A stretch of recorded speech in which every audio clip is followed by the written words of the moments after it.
ఆఫీస్లో రాజ్తో ఒక అతను ఇలా అంటూ ఉంటాడు, ఇన్నాళ్ళు నువ్వు ఇలా చేస్తున్నందుకు గ్రేటే, ఒప్పుకుంటాను. కానీ ఇప్పుడు మాకు ఎండీ నచ్చలేదు, ఎండీని మార్చాలని అనుకుంటున్నాం. నువ్వు ఎండీ పదవిలో ఉండాలంటే ఒక పని చేయి.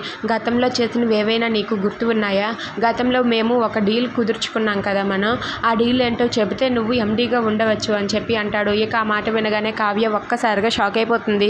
ఇక రాజు అయితే గతం గుర్తుకు వచ్చి మొత్తం అంతా కూడా నిజం చెప్తూ ఉంటాడు. గతంలో మనం ఒక డీల్ కుదుర్చుకున్నాం, అది మీ నాన్నగారికి నీకు, మా తాతగారికి నాకు తప్ప ఇంకెవ్వరికి తెలియదు అనేసి ఆ డీల్ గురించి చెబుతూ ఉంటాడు. ఇక అది వినగానే అక్కడ ఉన్న అతనైతే ఒక్కసారిగా షాక్ అయిపోతాడు.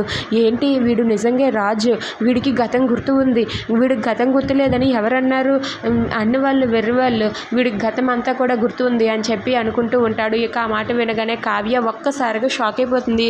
అంటే ఏంటి, ఈయన గతంలో వీళ్ళ నలుగురికి తెలిసిన విషయమే చెప్పారు, అంటే ఈయనకి నిజంగానే గతం గుర్తు ఉందా, ఈయనకు గతం గుర్తుకు వచ్చిందా అని చెప్పి కావ్య అయితే చాలా సంతోషిస్తూ ఉంటుంది.